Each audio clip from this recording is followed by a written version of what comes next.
इतिहास व नागरिकशास्त्र इयत्ता 6वी प्रकरण 5वे प्राचीन भारतातील धार्मिक प्रवाह. प्राचीन भारतातील धार्मिक प्रवाह यामध्ये आपण जैन धर्म, बौद्ध धर्म, ज्यू धर्म, ख्रिश्चन धर्म, इस्लाम धर्म आणि पारशी धर्म अशा 6 धर्मांचा अभ्यास थोडक्यात आपण करणार आहोत. तर वेदकाळाच्या शेवटी यज्ञविधींमधील बारीक सारीक तपशिलांना नको एवढे महत्त्व आले. त्या तपशिलांचे ज्ञान फक्त पुरोहित वर्गालाच होते, इतरांना ते मिळवण्याची मोकळीक राहिली नाही. तर वेदकाळाच्या शेवटी काय झालं की यज्ञविधींमधील ज्या छोट्या छोट्या गोष्टी असतात तर त्या ज्या गोष्टी आहे एवढे तपशिलांना नको एवढे महत्त्व आले आणि जे पण तपशील होते त्याचे ज्ञान फक्त कोणाला होते? पुरोहितांनाच होते. तर इतरांना मिळण्याची मोकळीक तेव्हा राहिली नाही आणि वर्णव्यवस्थेचे निर्बंध अत्यंत कडक होत गेले. तर माणसाच्या कर्तृत्वापेक्षा त्याचा जन्म कोणत्या वर्णात झाला आहे यावर त्याचे समाजातील स्थान ठरू लागले. म्हणजे बघा, खूप आधीपासून असं नव्हतं की हा राजाचा मुलगा आहे किंवा हा मोठ्या घराण्यातला आहे, हा शूद्र जातीचा आहे. खूप आधीपासून नव्हतं, पण हळूहळू त्यात बदल होत गेले.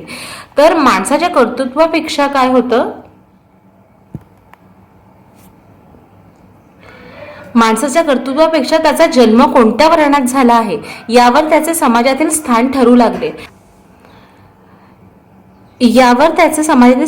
लागले. त्यामुळेच उपनिषदांच्या काळापासून धर्माचा विचार यज्ञविधींपुरताच मर्यादित न ठेवता तो अधिक व्यापक करण्याचा प्रयत्न सुरू झाल्याचे दिसते. परंतु उपनिषदांमधील विचार आत्म्याचे अस्तित्व, आत्म्याचे स्वरूप यांवर भर देणार होता. यज्ञविधीपुरताच मर्यादित न ठेवता तो अधिक व्यापक करण्याचा प्रयत्न सुरू झाल्याचे दिसते. परंतु उपनिषदांमधील विचार आत्म्याचे अस्तित्व, आत्म्याचे स्वरूप यांवर भर देणारा होता. सर्वसामान्यांना समजायला अवघड होता. त्यामुळे विशिष्ट देवतांच्या उपासनेवर भर देणारे भक्तिपंथ निर्माण झाले. जसे शिवभक्तांचा शैवपंथ आणि विष्णू भक्तांचा वैष्णवपंथ. या देवतांच्या संदर्भात वेगवेगळी पुराणे लिहिली गेली. आता बघा, 2 पंथ आहेत. जे हिंदू धर्माचं आपण पाहिलं तर 2 पंथ आहेत. एक आहे शिवपंथ, शैव ज्याला म्हणतो, आणि दुसरा आहे वैष्णवपंथ. तर शिव म्हणजे शैवाचं आणि त्याचे सायन्स पण असतात. म्हणजे शैवाचं जे असतं ते असतं असं, जे असं असतं, आणि जे वैष्णवांचं असतं ते असं असतं. मी त्यावर पण समजू शकतो की हे वैष्णवपंथी आहे की शैवपंथी आहे, आणि नियम वगैरे सगळेच त्यांचे वेगळे असतात.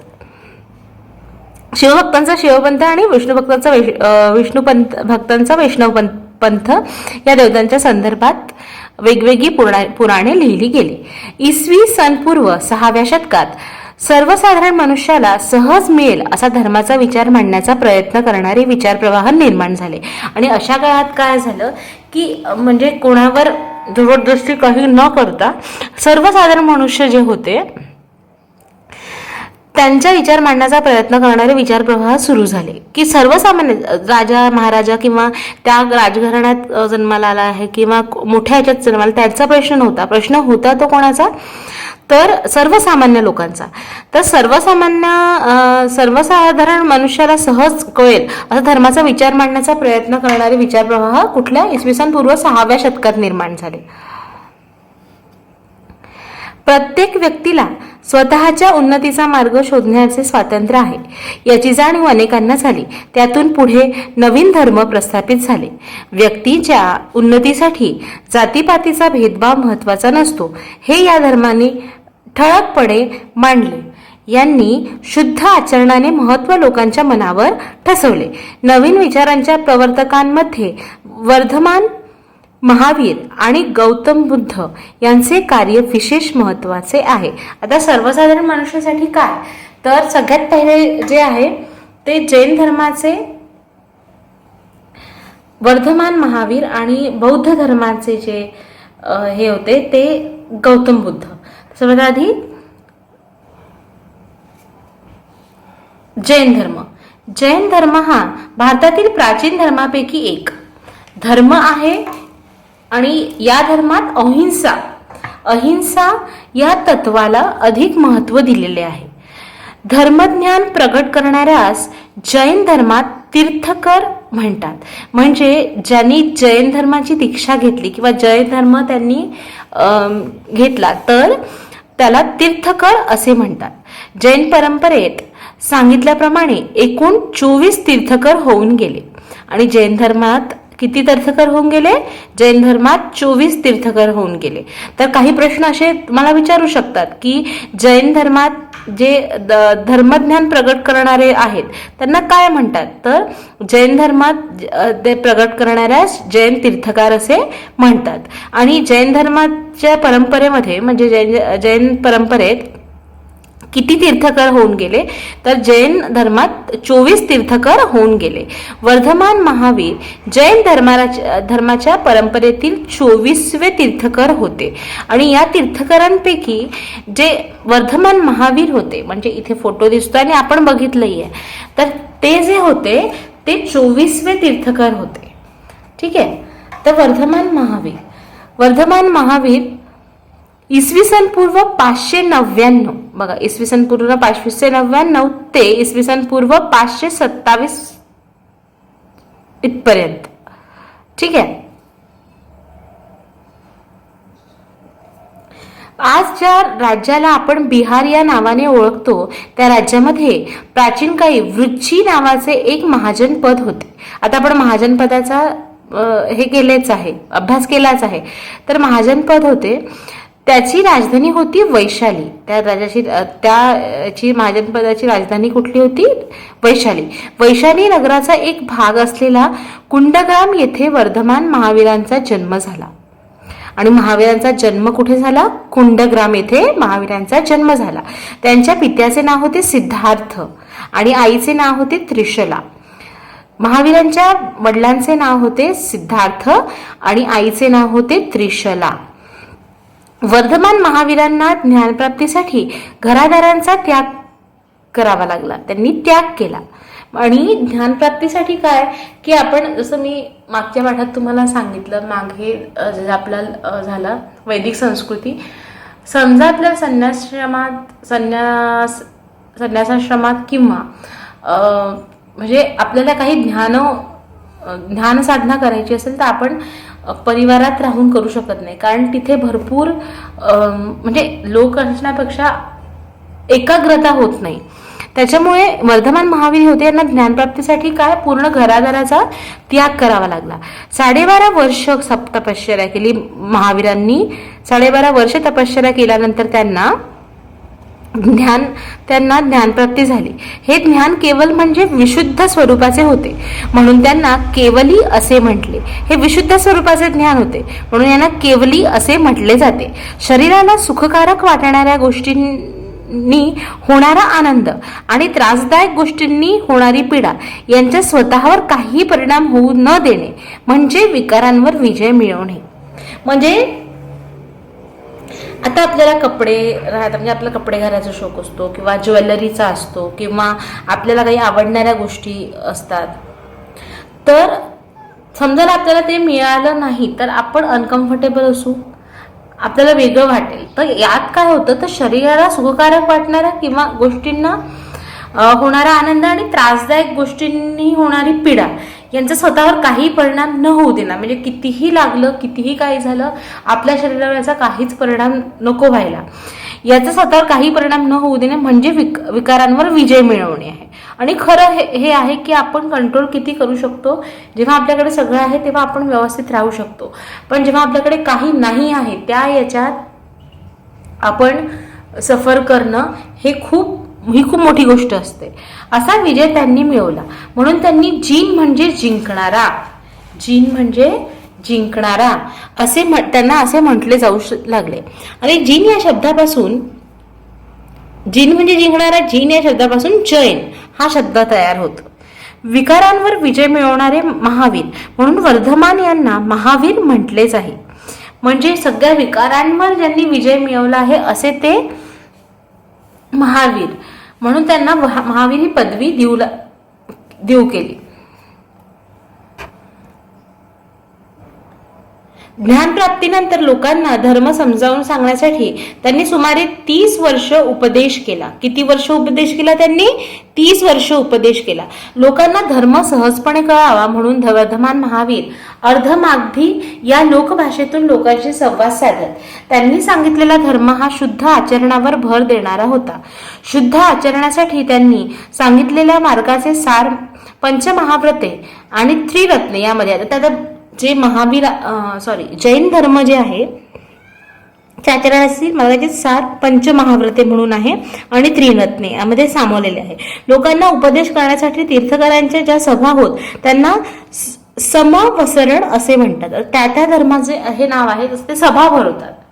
जे आपण म्हणतो मंडळ जे भरवतात त्यांची उपासना करणं, त्या धर्माचे प्रार्थना करणं, तर त्याला समवसरण असे म्हणतात. अर्धमागधी भाषेत म्हणत असत. हे समवसरण समतेवर आधारलेले असे. या समवसरणांमध्ये सर्व वर्णातील लोकांना प्रवेश होता. आता पंचमहाव्रते कुठली? तर पंचमहाव्रते म्हणजे अत्यंत काटेकोरपणे पाळण्याचे 5 नियम. पंचमहाव्रते.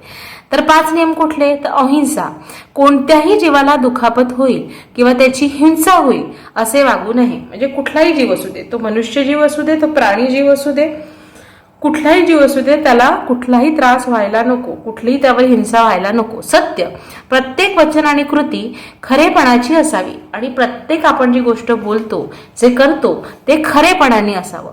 अस्तेय, स्थेय म्हणजे चोरी, दुसऱ्यांच्या मालकीची किंवा हक्काची गोष्ट मालकाच्या संमतीशिवाय घेणे म्हणजे चोरी.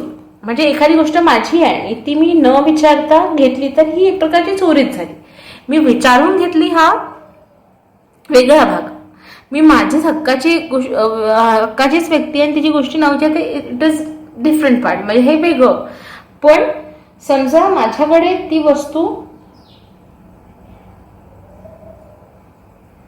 मी न कळता त्यांच्याकडून ती वस्तू घेतली, हे चुकीचं आहे. म्हणजे ही चोरी करणे होय. अपरिग्रह, मनात हाव बाळगून मालमत्तेचा साठा करण्याकडे माणसाला कल असतो. असा साठा न करणे म्हणजे अपरिग्रह. ठीक आहे. मनात हाव बाळगून मालमत्तेचा साठा करण्याकडे माणसाला कल असतो. म्हणजे मला हे पाहिजे, मला ते पाहिजे, मला ही प्रॉपर्टी हवी आहे, मला ती प्रॉपर्टी हवी आहे, असं मला याचं हवं आहे तसं. तेव्हा माणसाला काय असतं? हाव सुटते प्रत्येक गोष्टीची. म्हणून असा साठा न करणे म्हणजे अपरिग्रह. ब्रह्मचर्य, शरीराला सुखकारक वाटणाऱ्या गोष्टीचा त्याग करून व्रताचे पालन करणे म्हणजे ब्रह्मचर्य. म्हणजे आपल्याला एखादी गोष्ट खूप आवडत असेल तर उपवास म्हणजे एकाच पद्धतीचा नसतो की म्हणजे मी फक्त आज जेवली नाही तर माझा उपास, असं नसतं. मला जी गोष्ट खूप आवडते ती मी इतके दिवस खाणार नाही, म्हणजे हाही एक प्रकारचा उपवासच असतो. ब्रह्मचर्य ज्याला म्हणतात की एखाद्या गोष्टीचा त्याग करून टाकणं. म्हणजे असं असतं कधी संत लोक वगैरे पंख्यात झोपत नाही, ठीक आहे, अशा छोट्या छोट्या गोष्टी, चप्पल विदाऊट चप्पल ते राहतात. त्रिरत्ने म्हणजे सम्यक दर्शन, सम्यक ध्यान आणि सम्यक चरित्र. हे 3 तत्वे. सम्यक याचा अर्थ संतुलित असा आहे. सम्यक म्हणजे संतुलित. सम्यक दर्शन, तीर्थकरांच्या उपदेशातील सत्य जाणून घेऊन त्यावर श्रद्धा ठेवणे. सम्यक ध्यान, तीर्थकरांच्या उपदेशाचा आणि तत्वज्ञानाचा नित्य अभ्यास करून त्याचा सखोल अर्थ समजावून घेणे. ठीक आहे. सम्यक ज्ञान दर्शन म्हणजे काय? तर तीर्थकरांच्या उपदेशाचे सत्य जाणून घेऊन त्यावर श्रद्धा ठेवणे. सम्यक ज्ञान म्हणजे काय?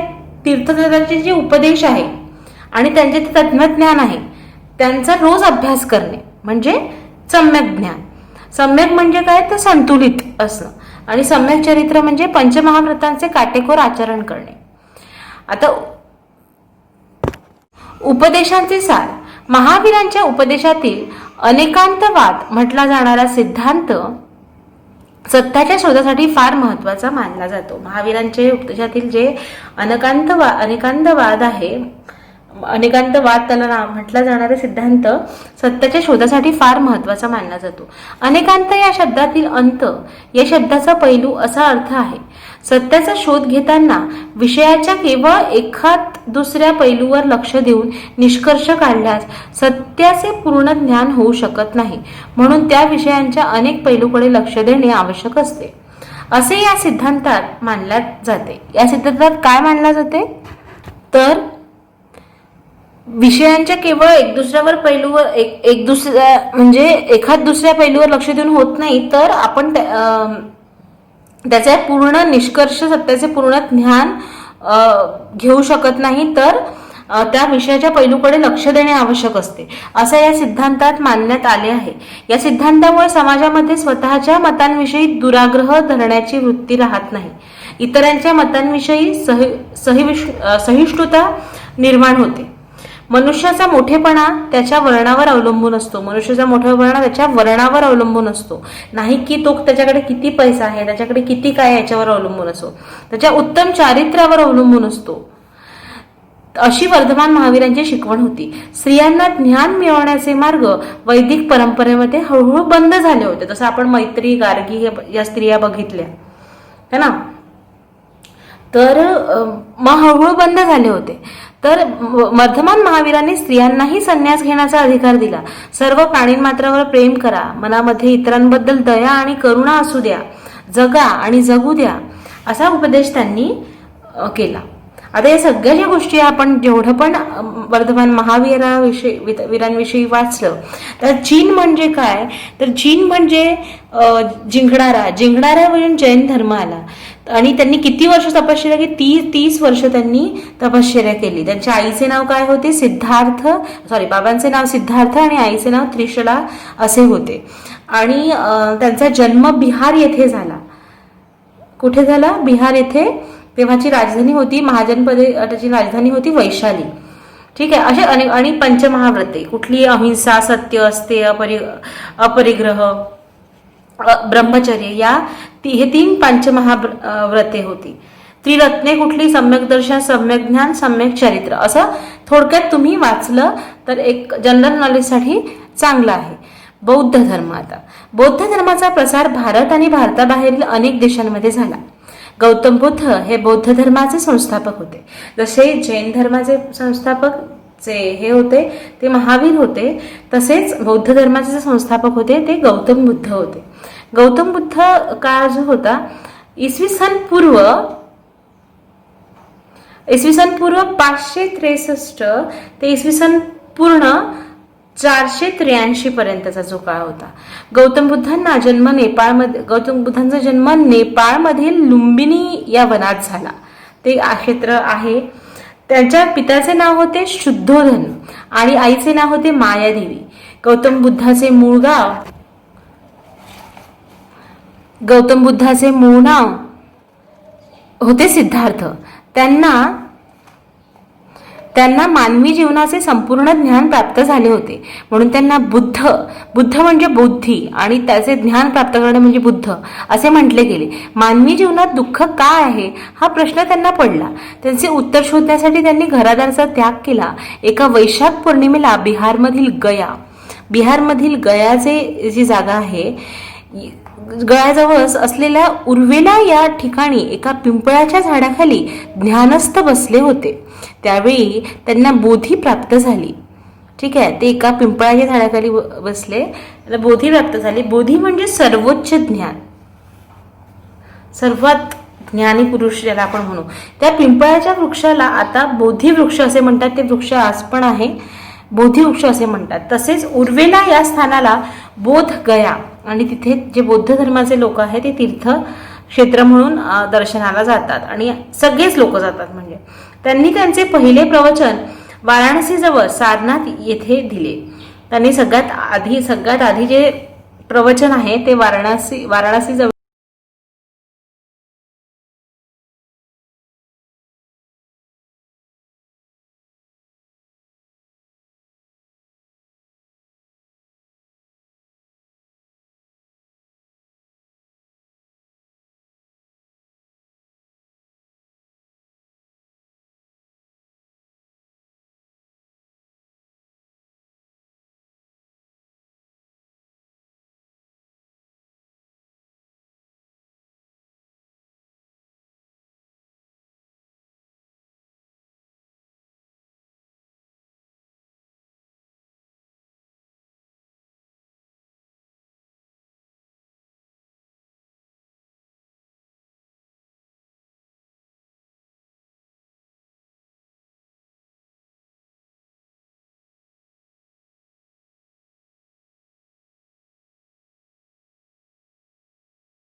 ज्यू धर्म. ज्यू धर्माचे लोक साधारणपणे इसवी सनाच्या 1 ते 3 शतकात केरळमधील कोचीन येथे आले. ज्यू धर्माचे लोक साधारणपणे इसवी सनाच्या कुठल्या 1 ते 3 शतकात आले. कुठे आले? पहिले केरळमध्ये आले. केरळमधल्या कोचीन येथे आले. ज्यू धर्माला यहुदी धर्म असेही म्हटले आहे. देव एकच आहे असे ज्यू धर्मीय मानतात, की सगळे देव एकच आहे, फक्त माणसांनी त्यांना वेगवेगळे केले आहे, बाकी सगळं एकच आहे असं ज्यू धर्मी म्हणतात. त्यांच्या शिकवणीत न्याय, सत्य, शांती, प्रेम, करुणा, विनम्रता, दान करणे, चांगले बोलणे आणि स्वाभिमान या गुणांवर भर दिलेला आहे. त्यांच्या प्रार्थनास्थळाला सिनेगॉग असे म्हणतात. त्यांच्या याला काय म्हणतात? सिनेगॉग असे म्हणतात त्यांच्या प्रार्थनास्थळाला. हे सिनेगॉग म्हणजे आपलं मंदिर असतं, ख्रिश्चन धर्माचं चर्च असतं, मुस्लिम धर्माचं ची मस्जिद असते, तसंच जे ज्यू धर्माचे त्यांना सिनेगॉग म्हणतात. ठीक आहे, हे लक्षात ठेवायचं. म्हणजे त्यांच्या प्रार्थनास्थळाला काय म्हणतात? सिनेगॉग म्हणतात. ख्रिश्चन धर्माच्या प्रार्थनास्थळाला म्हणतात चर्च म्हणतात. आता ख्रिश्चन धर्म. ख्रिश्चन धर्माची स्थापना येशू ख्रिस्तांनी केली. तो जगभर पसरला आहे. येशू ख्रिस्तांच्या 12 शिष्यांपैकी एक असणारे सेंट थॉमस हे इसवी सनाच्या 1 शतकात केरळमध्ये आले. कधी आले? इसवी सनाच्या 1 शतकात सेंट थॉमस केरळमध्ये आले. त्यांनी त्रिचूर जिल्ह्यातील पल्लयूर येथे इसवी सन 52 मध्ये चर्चची स्थापना केली. आणि त्यांनी काय केली? इसवी सन 52 मध्ये चर्चची स्थापना केली. ख्रिश्चन धर्माच्या शिकवणीनुसार देव एकच आहे. तो सर्वांचा प्रेमळ पिता आहे आणि सर्व शक्तिमान आहे. येशू ख्रिस्त हे देवाचे पुत्र असून मानवजातीच्या उद्धारासाठी पृथ्वीवर आलेले होते असे मानले जाते. आपण एकमेकांचे बंधू भगिनी आहोत. आपण सर्वांवर प्रेम केले पाहिजे. अगदी शत्रूवर देखील आपण प्रेम केले पाहिजे. चुकलेल्यांना क्षमा केली पाहिजे असे ख्रिश्चन धर्मामध्ये सांगितले आहे. बायबल हा ख्रिश्चन धर्माचा पवित्र धर्मग्रंथ आहे. ख्रिश्चन लोकांच्या प्रार्थनास्थळाला चर्च असे म्हणतात. त्या धर्मात त्यांनी सांगितलं आहे की की सर्व देव एकच आहे आणि सर्व देवांचा जो पिता आहे, सर्व शक्तिमान आहे, ते येशू ख्रिस्त आहे आणि मानवजातीच्या उद्धारासाठी ते पृथ्वीवर आले. आणि आपण सगळे काय आहोत? बहीण भाऊ आहोत एकमेकांचे. आणि सगळ्या प्राणीमात्रांवर प्रेम केलं पाहिजे. इवन आपण शत्रूविषयी वाईट विचार करायला नाही पाहिजे. शत्रूचा देखील आणि शत्रूला देखील क्षमा केली पाहिजे. त्याच्यातले चांगले गुण घेतले पाहिजे. चुकलेल्यांना माफ केलं पाहिजे. हे ख्रिश्चन धर्मामध्ये सांगितलं आहे. आणि बायबल हा ग्रंथ त्यांचा पवित्र ग्रंथ आहे. ठीक आहे. आणि त्या लोकांच्या धर्मस्थळाला चर्च असे म्हणतात. इथे चित्र पण बघू शकता तुम्ही, चर्च असे म्हणतात. इस्लाम धर्म. इस्लाम हा एकेश्वरवाद मानणारा धर्म आहे. अल्लाह एकच असून मुहम्मद पैगंबर त्यांचे प्रेषित आहेत. ईश्वराचा संदेश पैगंबरापर्यंत मार्फत पवित्र कुराण या धर्मग्रंथ, त्यांचा मुसलमानांचा जो पवित्र ग्रंथ आहे तो कुराण आहे, प्रगट झालेला आहे. इस्लाम हा शब्दांचा अर्थ शांती असा आहे. या शब्दाचा अर्थ अल्लाहला शरण जाणे. या शब्दाचा अर्थ काय होतो? अल्लाहला शरण जाणे. सर्व काही आणि सर्वत्र फक्त अल्लाह आहे. सर्वशक्तिमान आणि परम दयाळू आहे. इस्लाममध्ये सांगितले आहे की मानवी अस्तित्वाचा हेतू अल्लाहची उपासना करणे हाच आहे असे मानलेले आहे. आणि मनुष्याने आयुष्यात कसे वागावे याचे मार्गदर्शन पवित्र कुराणात दिले. जसं आपले हिंदू धर्माची गीता आहे, ख्रिश्चन लोकांचं बायबल आहे, तसं मुस्लिम लोकांचं जे आहे ते कुराण आहे. या धर्मग्रंथात केलेले आहे. ठीक आहे. या धर्मात केलेलं आहे. भारत आणि अरबस्थान यामध्ये फार प्राचीन काळापासून व्यापारी संबंध होते. भारत आणि अरब इथे याच्यात व्यापारी संबंध होते. आणि अरबस्थानातील व्यापारी केरळच्या किनाऱ्यावर बंदरांना भेट देत असत. इसवी सनाच्या 7व्या शतकात अरबस्थानात इस्लामांचा प्रसार झाला आणि अरबस्थानात काय झालं? मुसलमानाचा खूप प्रसार झाला. त्याच शतकात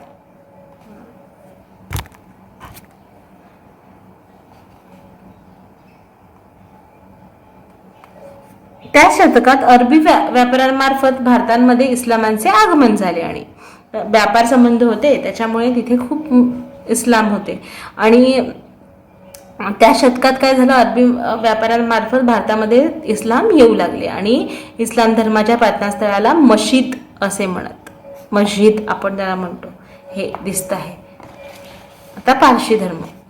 पारशी लोक आणि वैदिक संस्कृतीचे लोक यांच्यामध्ये प्राचीन काळापासून संबंध होते. पारशी धर्माच्या पवित्र ग्रंथाचे नाव अवेस्ता, त्यांच्या धर्मग्रंथाचे नाव अवेस्ता. आता एक प्रश्न येतो की ज्यू धर्माचा धर्मग्रंथ कुठला आहे, किंवा आता ज्या प्रार्थनास्थळाला काय म्हणतात, ख्रिश्चन धर्माच्या प्रार्थनास्थळ काय आहे, त्याचं नाव काय असतं, हे तुम्हाला शेत. तर पारशी धर्माच्या पारशी धर्माच्या पवित्र ग्रंथाचे नाव अवेस्ता असे आहे. ऋग्वेद आणि अवेस्ता यातील भाषेमध्ये साम्य आहे. पारशी लोक इराणच्या पार्स या फार्स नावाच्या प्रांतातून आले. पारसी लोक कुठे आले, पार्स नावाच्या याच्यातून आले, म्हणून त्यांना पारशी या नावाने ओळखले जाते. जे प्रथम गुजरातमध्ये आले ते इसवी सनाच्या 8व्या शतकात, बघा पारसी लोक 8व्या शतकात आले असावेत असे काहींचे मत आहे.